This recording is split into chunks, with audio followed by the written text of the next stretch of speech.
Welcome to the Recovery Daily Podcast. I'm your host, Rachel Abbasi. I'm a grateful recovering alcoholic and stroke survivor, and I just got finished with my dance. And I was dancing to My House by Florida, and that one will get you moving. I swear I was not moving beforehand, and I just can't stop now. So, good one. I am gonna apologize for not showing up yesterday. I had a sewing class and I did not have time to record yesterday because, well, I just didn't. I had to take a nap in order to prepare for the sewing class, and then I was gonna record after the sewing class, and I'm like, Rachel, come on. Nobody's like sitting on the computer waiting for my episodes to ping. It's live. Maybe you are, but I couldn't do it yesterday. So I apologize for that. But I'm going to make up for it today because we are going to talk more about dancing.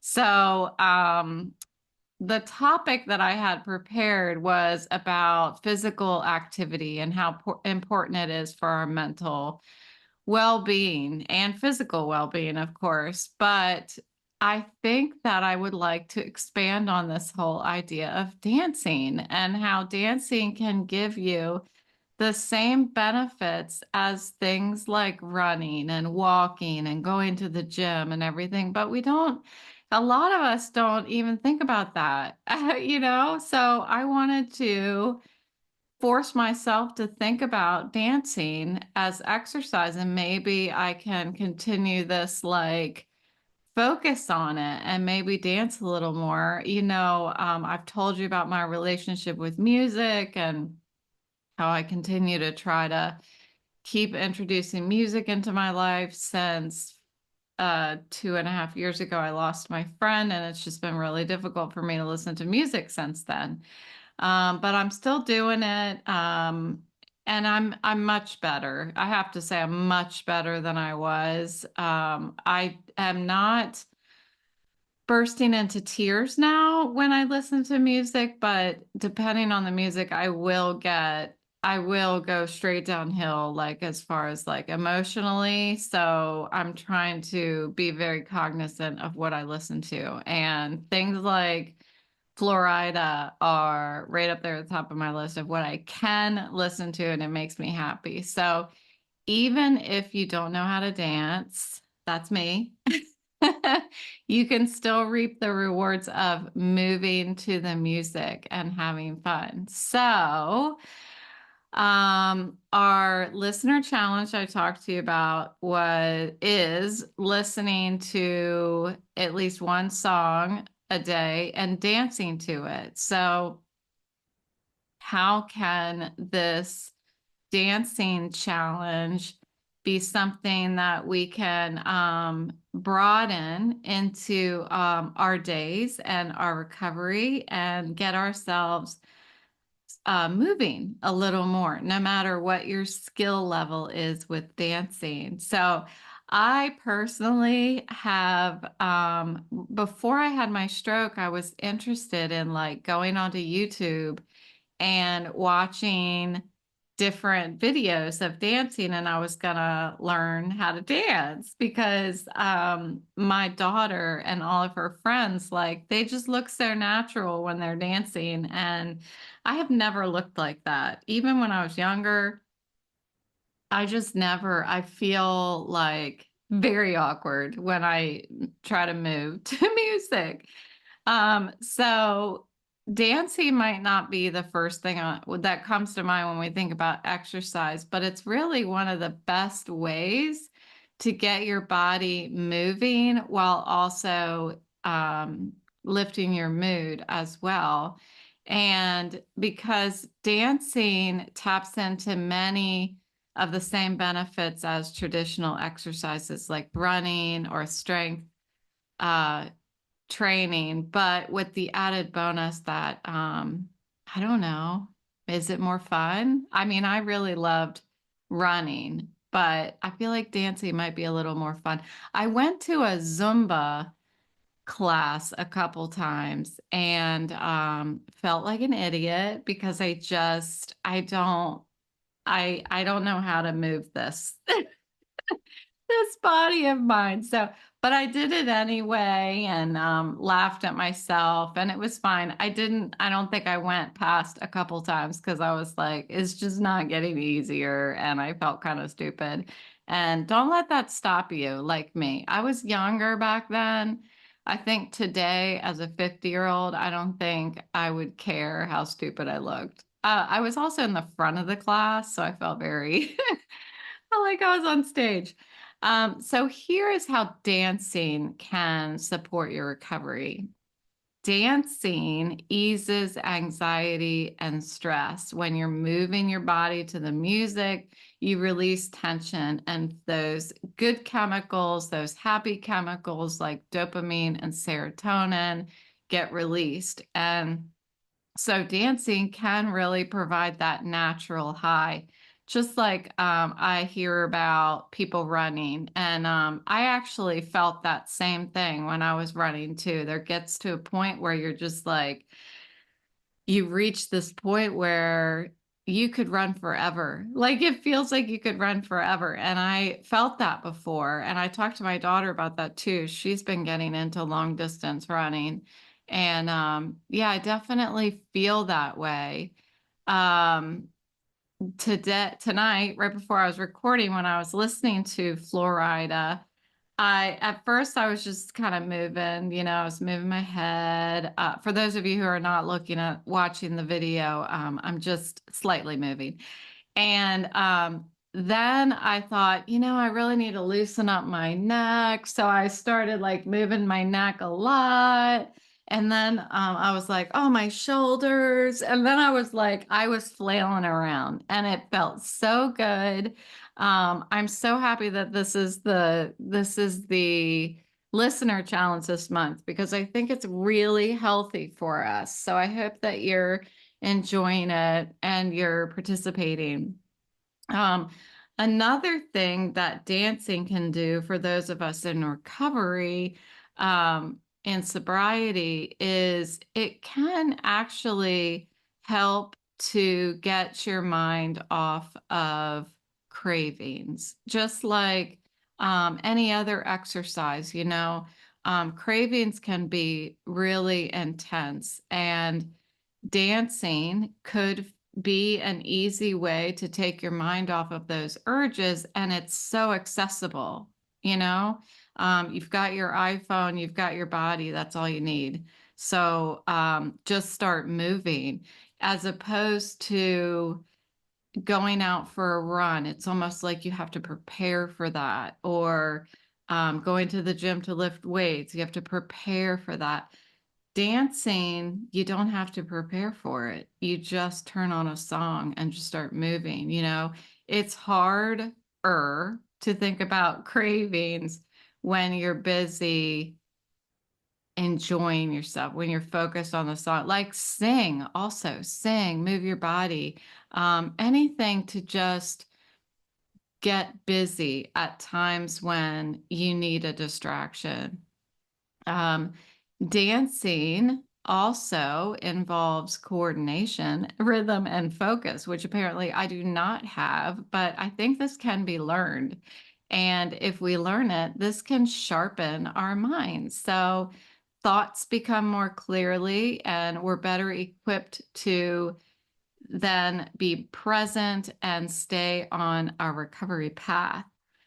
Boosting self-esteem. I definitely feel that before I clicked play for My House, the song that I was just dancing to, I did not feel as positive as afterwards. So it definitely boosts your self-esteem. Being able to just let go, that is a huge thing. Like that's what I did. I'm in this room by myself, and I was at first like moving slightly. Oops, I just dropped my phone out of my pocket. Um, I'm thinking like, oh, what if my camera's on my computer accidentally? Or what if somebody can see through the crack in the window, like the shades are up slightly? And then I was like, oh, you got to let go, Rachel. You've got to just let go. So that's when I was like, I need to just, loosen my neck and my shoulder. And by the end of it, like my whole body was moving, and I didn't even need to know what I was doing. I kept my eyes shut. Even I didn't want to see what my body was doing. Just start moving to the beat, and that's enough. That's all you have to do. And the more you do it, the better you feel, and the better you feel about yourself as well. So, dancing for beginners. If you're someone who thinks, I don't know how to dance like me, don't worry, because dancing isn't about technique or looking like you're on Dancing with the Stars. It's about moving your body in a way that feels good to you.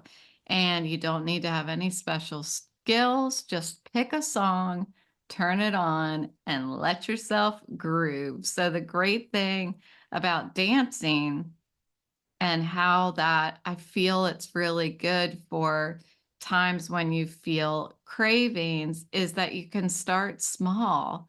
Like, I think just that instant accessibility of music, even if it's just like, I want to listen to a song and a half, or I want to listen to a chorus. Like, you could be at work and go into the bathroom and like listen to just one chorus really short while you're sitting in the stall. Like, you can do anything. It's so easy to be able to access that music and be able to move your body to the song. And I think that there's something about, it's like a shift.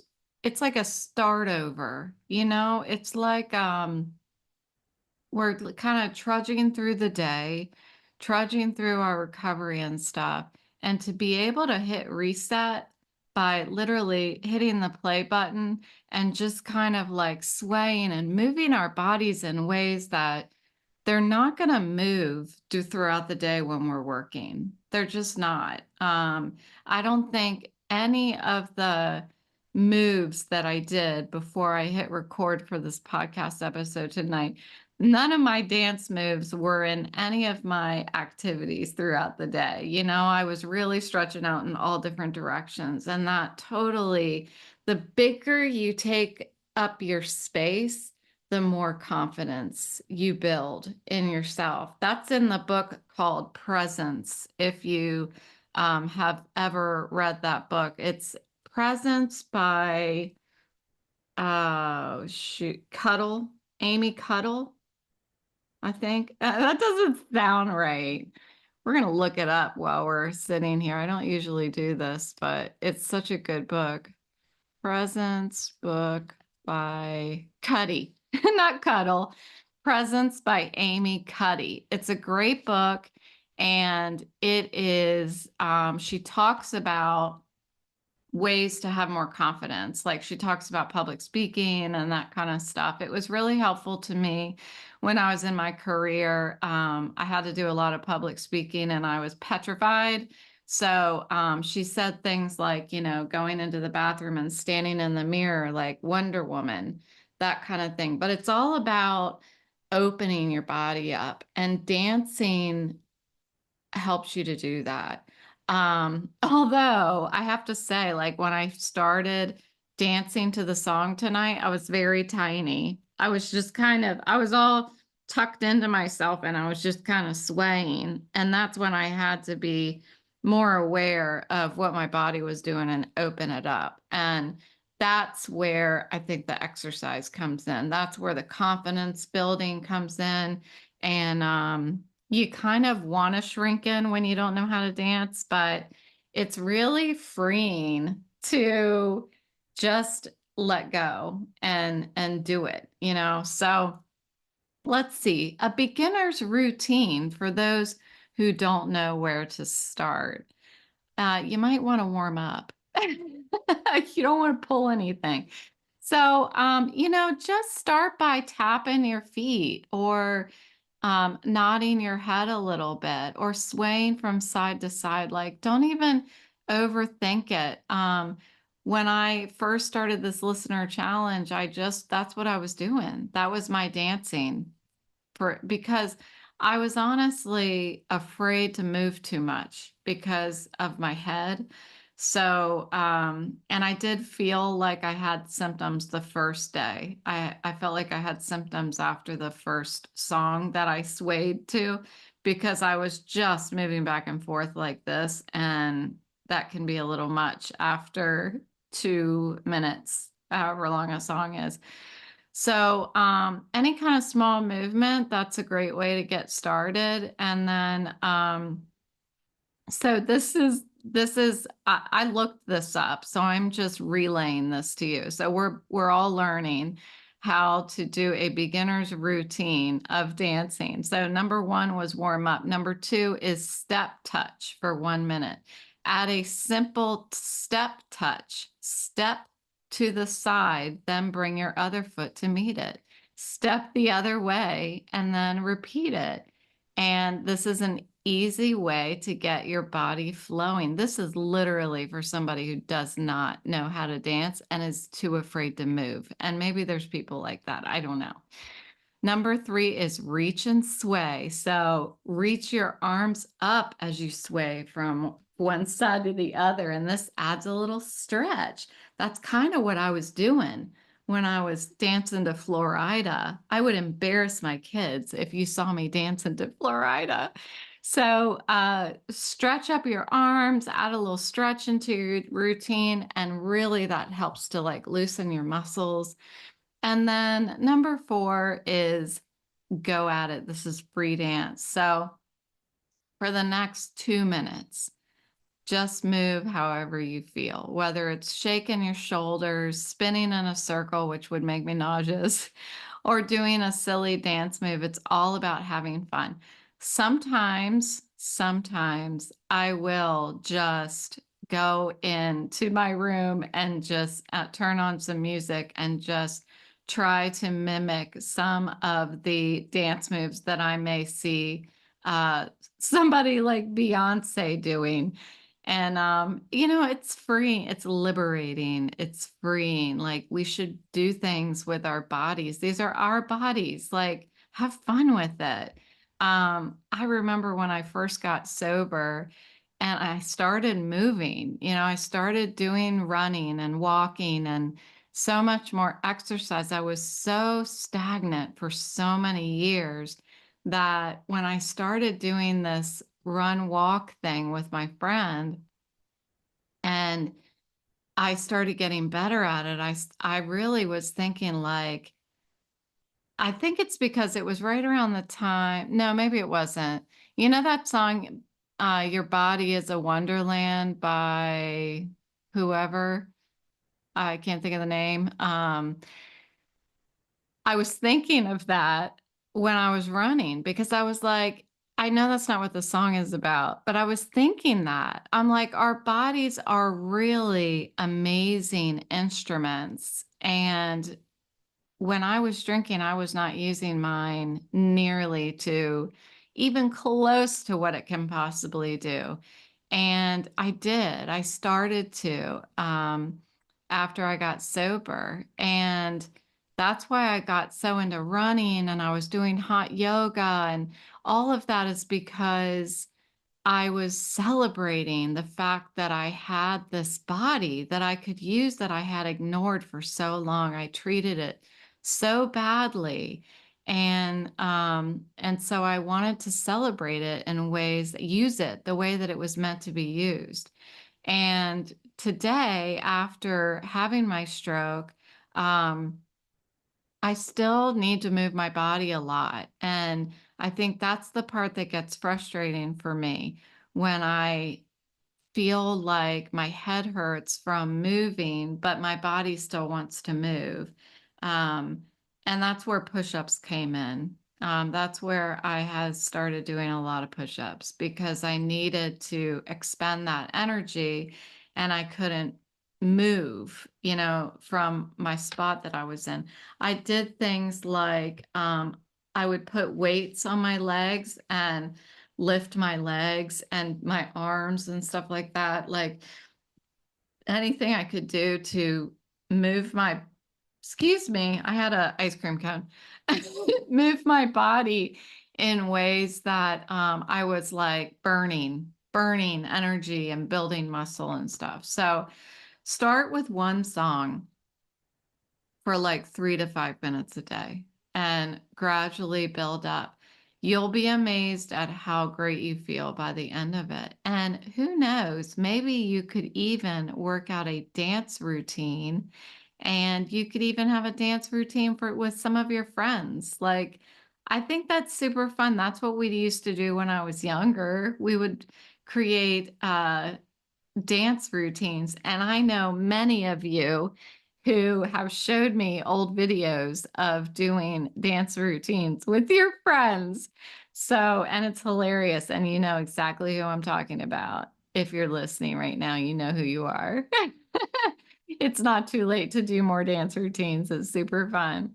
So, dancing isn't just about exercise, it's also a way to tap into the joy inside us. Joy, creativity, and self expression. And I think that I always think of self expression like art, painting, doing these quilts, doing all of this stuff that I've been doing, the rock bowls and the crocheting and all of this craziness that I get myself involved in. I think of that as self expression, but dancing is also self expression. And if you're not familiar with it, like I have a friend, oh, specifically the friend who I used to go running with, she has always been a dancer. And so if she were to hear me say, so, dancing is a way of self-expression, she'd be like, well, yeah, no, duh. Well, that's not the way my brain thinks because dancing hasn't really been a part of my life for obvious reasons. But I think in recovery, we're learning how to live life fully and how to celebrate and cope and escape without substances. And dancing gives us a really healthy outlet to feel free and feel connected to our bodies and just, yeah, again, let go. We don't have to be perfect. It's just about moving and enjoying the movement, letting go of what other people think. Wouldn't that be nice? Letting go of what other people think. What other people think is not my business. Um, but you can start in a closed room if you want. Then you don't have to worry about what other people think. That's not even a question because nobody's around. By dancing, you're giving yourself permission to embrace the moment, the presence, the present moment that you're in. Embrace yourself. What other ways do you just enjoy being you, being alive and being you? Like, I feel like dancing is a great representation of that. I think it's a powerful thing if you look at it that way. So the challenge is to dance to one song every day. It doesn't matter what song you pick, something that gets you moving. For example, I the first song that I had picked was Uma Thurman by what's it called? I can't think of much today. Okay. So Uma Thurman, you know what I'm talking about. I was dancing to that at first and it was too much for me tonight. It was too much. So I stopped it and I put on Florida instead. So if you start dancing and you find that, you know what, I'm not feeling it. I'm not feeling this song. That is okay that you're not feeling it. Put on something else. Put on something slow if you're tired. Put on something upbeat if you're happy, or put on something upbeat if you're not happy and see what happens. It's not, if you try something and try to start dancing to a song and you're not feeling it, like you're not a failure. Switch the song.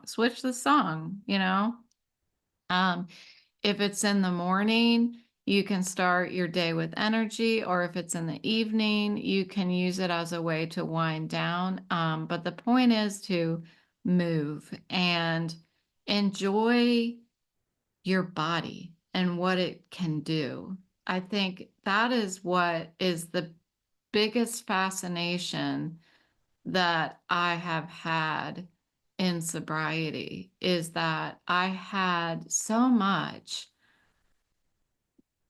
with me, and I wasn't using it at all. I was just poisoning it. I was poisoning this body. I was killing it. And it makes me, there was a time when I felt very ashamed of that I was gifted with all of this and I was just throwing it away. Um, but that's part of the disease. Like, I couldn't see past it. So if you're feeling extra bold, you can share your favorite dance song on social media. I don't know. Maybe I'll do it. Maybe I will share some dancing on social media. We'll see what happens. I'll think about it. If you want me to share some dance moves on social media, you can send me a social media post and tag me and say, let's see your dance. And then I'll know that you actually care. Um, so anyway, yeah, I just wanted to expand some more on the dancing thing because it really made me feel good the past times that I've done it so far this month. And I think if you're dealing with cravings or stress or just looking for a way to add a little more joy into your life, whenever, it doesn't matter when, throughout the day, again, because it's so accessible to us now that we've got these digital devices hooked to our hips. So dancing can give you that joy. It can also give you a little bit of exercise that otherwise you wouldn't have been moving. So put on a song, let yourself move. And it's not about how you look, it's about how you feel on the inside. So thanks for listening today to the Recovery Daily podcast. I will talk to you tomorrow.